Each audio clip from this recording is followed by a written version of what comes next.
Assalamualaikum warahmatullahi wabarakatuh. Shalom. Saat ini kami dari kelompok 4 akan mempresentasikan hasil diskusi kelompok kami dengan judul konsolidasi tanah. Saya akan memperkenalkan anggota kelompok saya. Saya sendiri Gloria Petranin Lau. Saya Serlianti Sabuli. Saya Linda Ayuni. Ketiga. Saya Benindra Nuari. Kita masuk pada poin yang pertama, yaitu mengenai pengertian konsolidasi tanah. Jadi menurut teman-teman, konsolidasi tanah itu apa sih?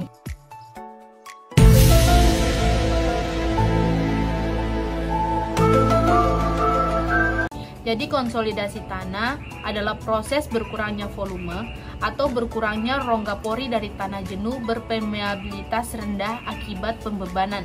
Proses ini terjadi jika tanah jenuh berpermeabilitas rendah dibebani, maka tekanan air pori tanah bertambah.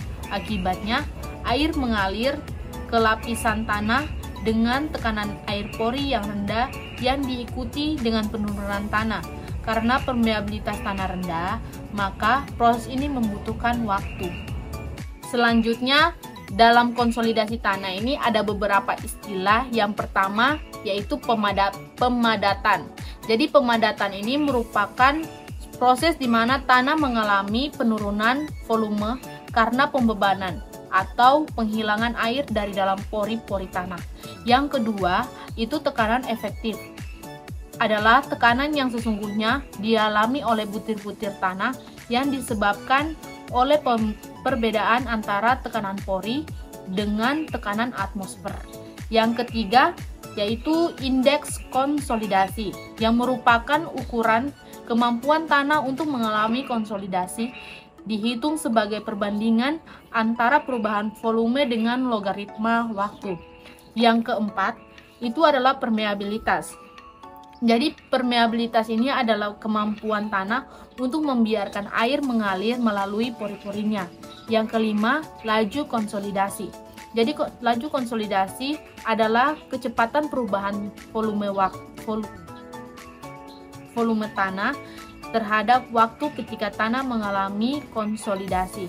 Yang keenam, perubahan volume spontan, yang merupakan perubahan volume tanah tanpa adanya beban tambahan setelah tanah mencapai kesetimbangan konsolidasi. Kemudian ada beberapa alat laboratorium yang digunakan untuk menguji konsolidasi tanah. Yang pertama yaitu arloji ukur, yang kedua timbangan dengan ketelitian 0,01, yang ketiga oven, yang keempat desikator, yang kelima stopwatch,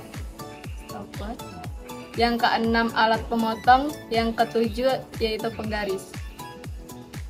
Arloji ukur dapat digunakan untuk memantau penurunan volume tanah secara langsung yang merupakan indikator konsolidasi tanah. Hal ini membantu memahami perilaku tanah saat diberikan beban. Selanjutnya yaitu timbangan, di mana timbangan dengan ketelitian 0,01 pada pengujian konsolidasi tanah digunakan untuk menimbang sampel tanah dengan akurasi yang tinggi. Dalam pengujian konsolidasi tanah, sangat penting untuk menimbang sampel tanah dengan posisi tinggi karena perubahan berat sampel yang kecil dapat memberikan informasi yang signifikan tentang proses konsolidasi tanah. Selanjutnya, oven. Fungsi utama oven dalam pengujian konsolidasi tanah adalah untuk menghilangkan semua kadar air bebas yang ada dalam sampel tanah, sehingga hanya tersisa kadar air yang terikat dalam pori-pori tanah. Selanjutnya, desikator ya teman-teman. Desikator pada pengujian konsolidasi tanah digunakan untuk menyimpan bahan kimia yang sensitif terhadap kelembapan atau untuk mengeringkan bahan-bahan yang perlu bebas dari kelembapan sebelum penggunaannya. Namun, dalam konteks konsolidasi tanah, desikator tidak sering digunakan langsung dalam pengujian. Desikator lebih umum digunakan dalam pengolahan bahan kimia atau pemeliharaan sampel daripada dalam pengujian konsolidasi tanah untuk itu sendiri.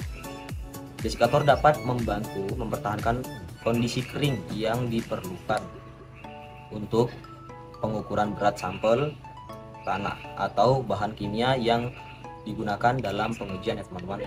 Kemudian yang selanjutnya stopwatch teman-teman. Stopwatch pada pengujian konsolidasi tanah digunakan untuk mengukur waktu yang diperlukan oleh tanah untuk mengalami konsolidasi sekunder. Konsolidasi sekunder terjadi setelah kondisi konsolidasi primer ya teman-teman, dan melibatkan penyebaran tegangan berat dari partikel-partikel tanah yang saling berdekatan. Proses ini membutuhkan waktu tertentu tergantung pada sifat-sifat tanah tersebut ya teman-teman. Baik, untuk selanjutnya yaitu penggaris. Penggaris pada pengujian konsolidasi tanah digunakan untuk mengukur ketebalan sampel tanah yang mengalami penurunan akibat proses konsolidasi. Ketika sampel tanah diberi beban, terjadi pemadatan dan penurunan volume tanah. Penggaris digunakan untuk mengukur perubahan ketebalan sampel tanah ini dengan akurat. Jadi penggaris di sini digunakan setelah proses konsolidasi. Setelah tanah mengalami penurunan, di situ kita mengukur volume penurunan tanah tersebut menggunakan penggaris. Nah, untuk yang selanjutnya kita masuk pada manfaat pengujian konsolidasi tanah. Dari hasil uji konsolidasi ini dapat digunakan untuk menghitung prediksi penurunan tanah akibat proses konsolidasi. Dan secara tidak langsung dapat pula digunakan untuk menentukan permeabilitas tanah. Konsolidasi tanah memiliki tujuan untuk mencapai pemanfaatan tanah secara optimal melalui peningkatan efisiensi dan produktivitas penggunaan tanah, serta bertujuan untuk mewujudkan tatanan penguasaan serta penggunaan tanah yang tertib dan teratur sesuai kemampuan dan fungsinya. Baik, untuk yang selanjutnya yaitu referensi yang kami ambil, kalian bisa lihat di deskripsi video. Baik, sekian presentasi dari kelompok kami. Semoga ilmu yang kami bagikan bisa bermanfaat untuk teman-teman yang telah menonton video ini. Dan jangan lupa Like, share, and subscribe. Kelembapan sebelum penggunaannya. konsolidasi tanah itu apa sih? apa sih? Ini merupakan proses di mana tanah mengalami share. Sabar, ulang. Kamera belum ini. Ayo.